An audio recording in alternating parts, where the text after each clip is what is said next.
my horror night. Welcome to the Last Video Store. I'm your host, Bud Haddonfield.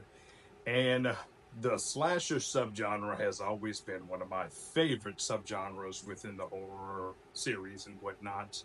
It's just something cool about an unknown killer with a mask, without a mask, just going around just killing unknown people in very violent and fun fashions.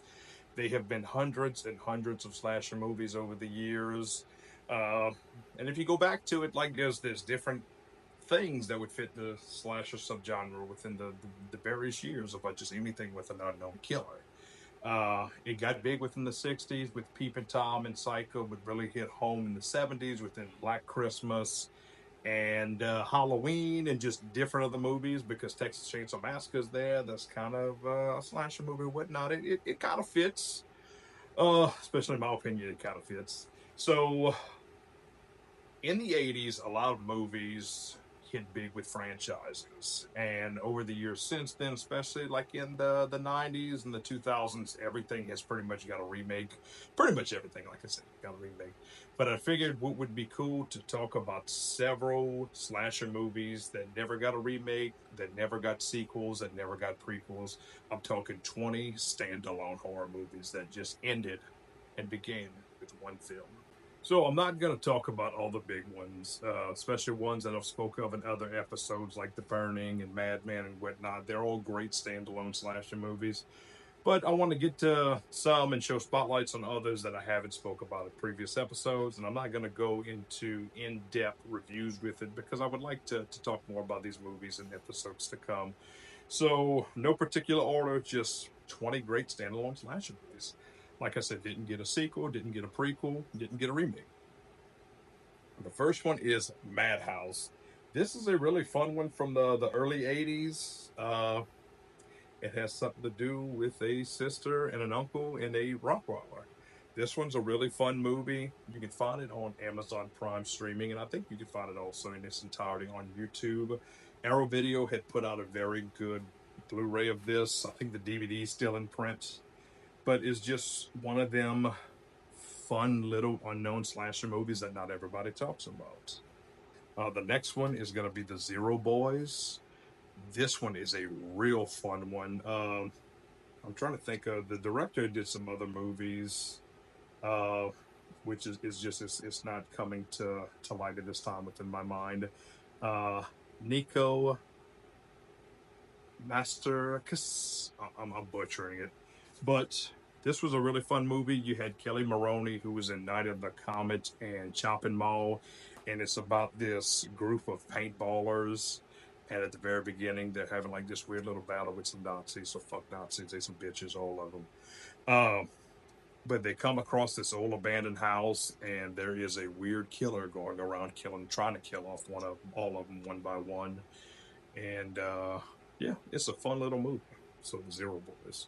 Again, Arrow Video has put this out on a really cool Blu-ray, uh, and I think you can still find it in its entirety on YouTube for free. The next movie is going to be one that I really liked when I was younger. It doesn't necessarily hold up too much, but it's still a fun film. You got Humongous. This one came out in the early 80s as well, directed by Paul Lynch. Uh, Gary Robbins, I think the guy is. He plays the big hulking over 7 foot killer. And what it is several years beforehand, this one lady was raped by this dude, and she gives birth to this monstrous child who she keeps isolated on a place called Dog Island. And some kids on a boat wrecks their boat on Dog Island, and they all get butchered one by one by Ida Parsons' son. So Humongous. This one's really cool. The Blu-ray is out of print, and I think the DVD is too.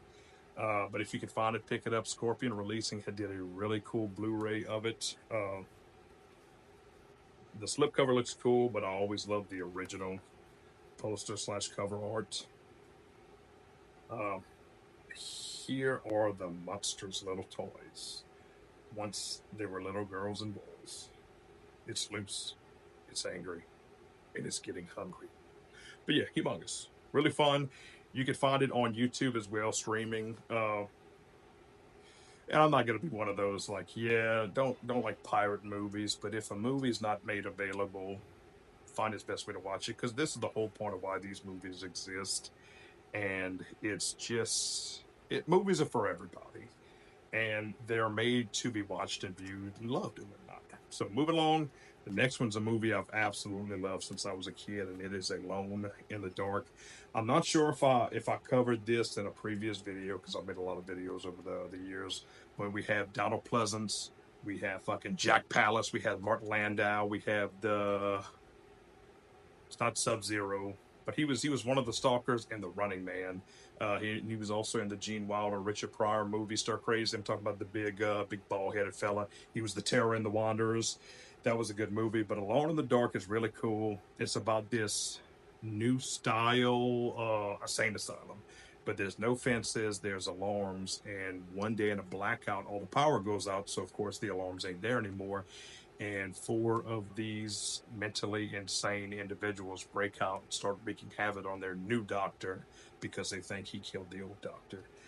They also have the original Howling Mad Murdoch from the A-Team from back in the day.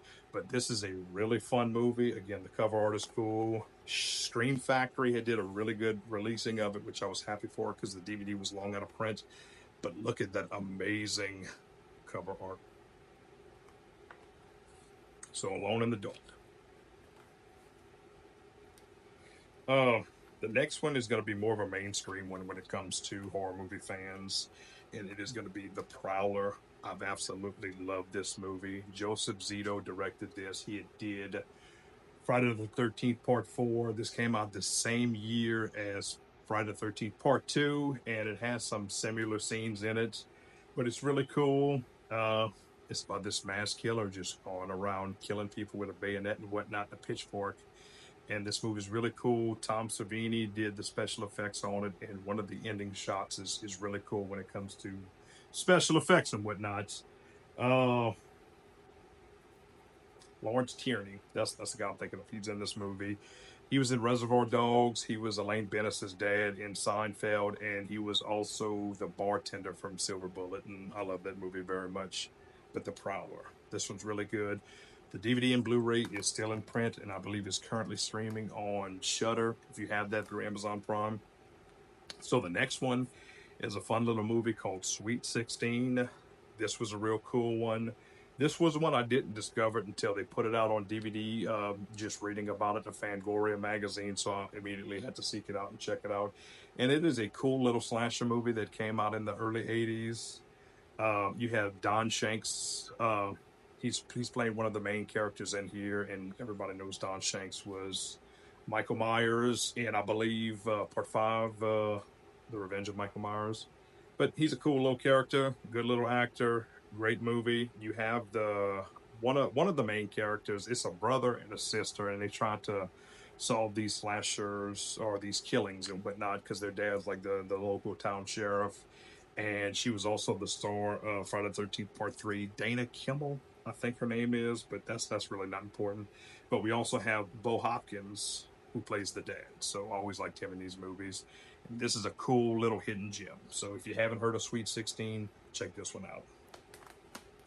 The next one on my list is going to be The Prey.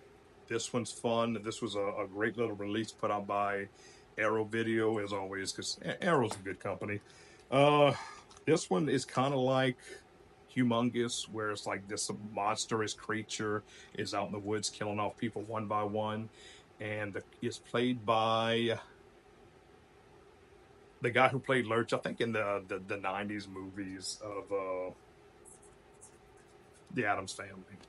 So it has something to do with a hippie commune, and like where they were living in this forest. It got set on this huge forest fire, and a lot of the commune got burned off, and like one of the kids was, devastatingly burned. I don't know if I pronounced that word correctly, but it'll be all right. But he's now this 7-foot monster killing off people savagely. So The Prey, this one's fun. You can find it streaming in its entirety on YouTube as well. But it's a good little one. Not a lot of people have heard of it, but check it out.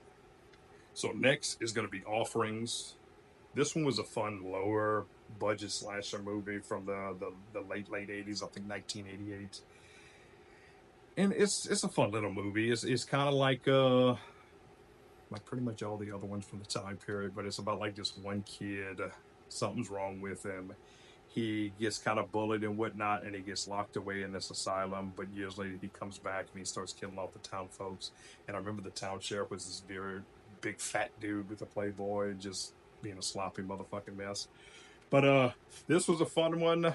If you could find this one's not as talked about as much, but it's still good. It's cheesy and it's a good standalone slasher for all things. Girls' Night Out was one that I necessarily did not care for the first time I've seen it, but rewatching it, I'm like, all right, this movie has more to it and whatnot. And it has Hal Holbrook, and it also has the girl who was the main love interest in Revenge of the Nerds, the cheerleader. Um, it takes place on a college campus, just like all the other slasher movies in this time period. And all these people are getting killed off one by one by this unknown killer in a mascot costume, like a bear mascot. This one came out 1982, and it's just the same cover art. I remember the original cover art was pretty cool, but I'm not gonna get into that because I don't feel like flipping it around and whatnot. But it was fun. It has a good little mystery and a good little story. And Hal Holbrook's son is also in here. He's the one that played Fatso in Creepshow 2, with the Indian chief. I can't think of the name of that segment, but yeah, he's recognizable. And this is a fun little slasher movie. So, Girls' Night Out. This is one that was recently released by Arrow Video, and I say recently because time passes by so quick, but Death Screams. This one's fun. Uh, Again, about a killer going around killing all these people in a small town. I remember the ending was very cool. And you have this one scene where this dude like falls into this staircase, like foot first, and when they pull him up, his lower half is gone. So that was a pretty cool little movie. So, Death Screams. Check that one out if you haven't heard of that one. I believe you can find that one on Amazon Prime as well, and if not, YouTube has a lot of these older movies. Oh, this next one is gonna be Slaughter High.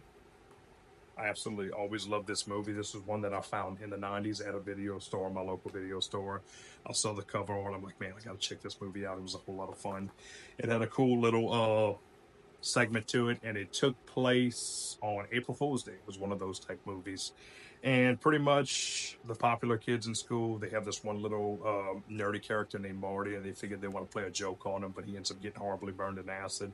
So years later, they all get like these letters for this high school reunion, and now the high school's in the midst of getting torn down, so it's completely abandoned and boarded up and whatnot, but only the people who fucked with Marty has gotten these letters, and they learn to know that, and they all start to get killed off one by one in slasher movie style. And the mask in this one is really cool because it's like a jester mask. But Slaughter High, 1986, check this one out. This next one is going to be Scream, and it's not Scream from the 90s. It's Scream from, I believe, 1981, I'm sorry. And it's about these people that's going on like this rafting trip, and they come across this little ghost town. And it's a fun little movie. You can find it on Tubi, streaming it in the entirety. But it's fun. It's a little slower, but it's not a bad little movie. If you liked Tourist Trap, which I didn't put this movie on this list just because it gets talked about a lot, it's somewhat similar to it. So Scream. The next one is one that I've absolutely loved since I was a kid, and it was a movie that was made, but it was brought out by Troma, and it has the always beautiful Linnea Quigley, and it is Graduation Day.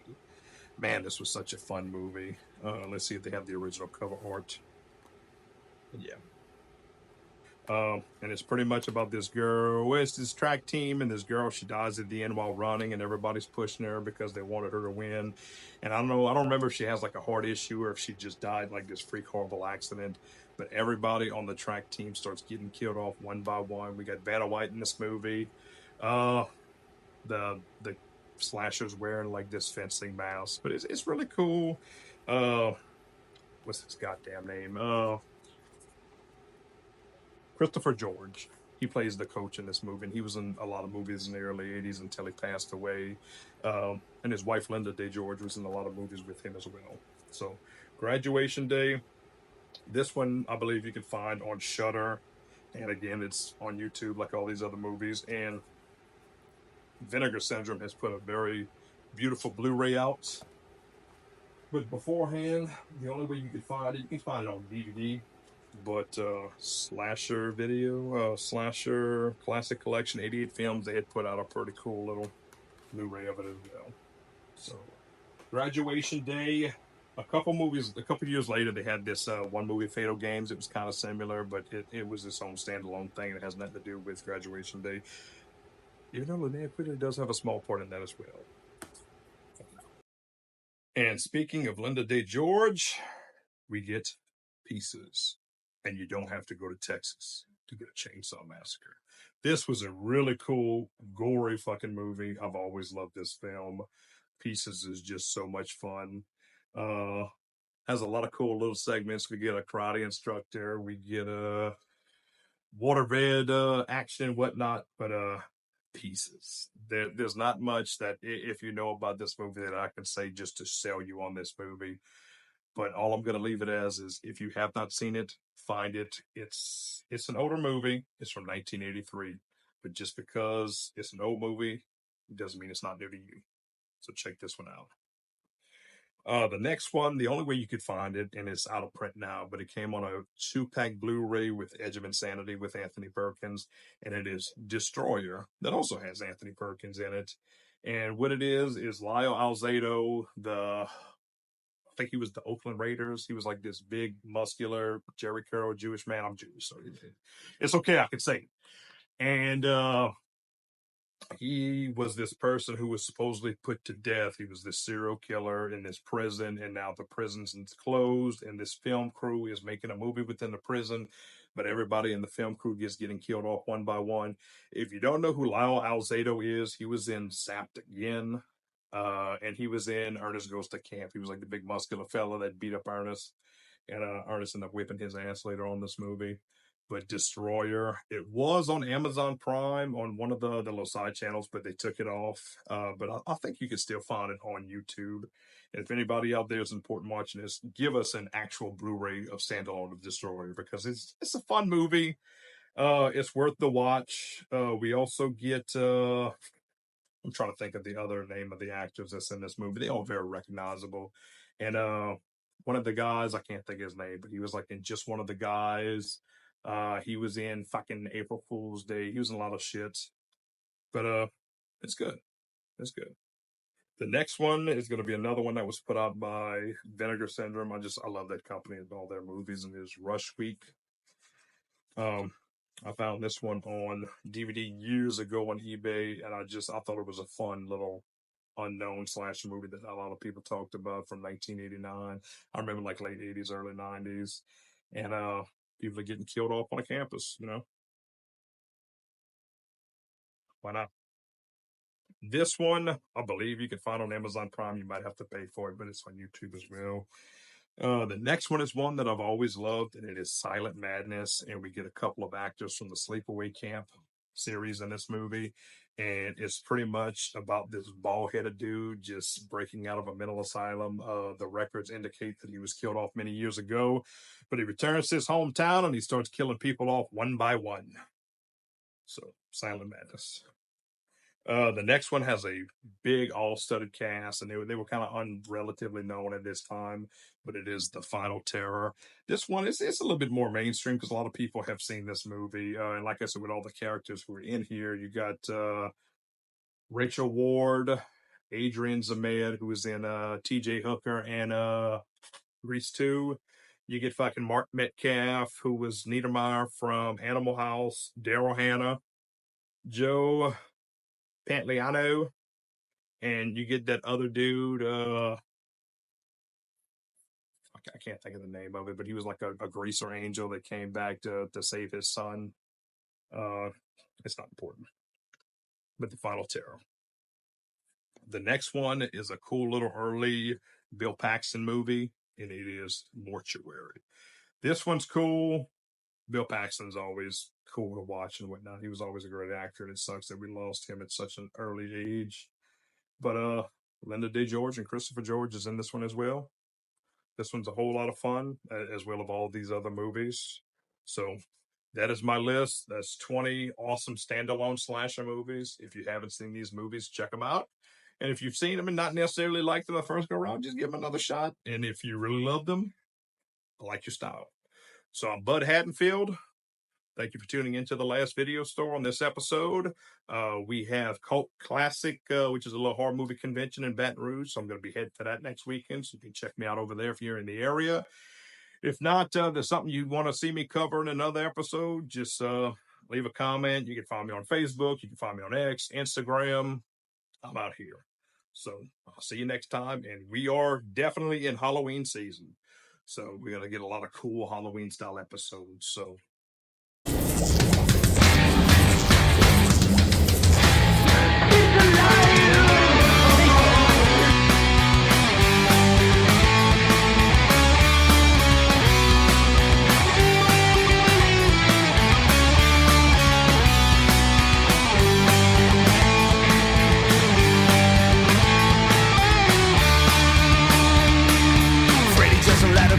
Michael Myers are the heroes of my past. Now the media is dying. Chucky and the zombies now all up in cemetery. So bring me back those. I wanna come back to those times when all movies were so scary. I blow red light.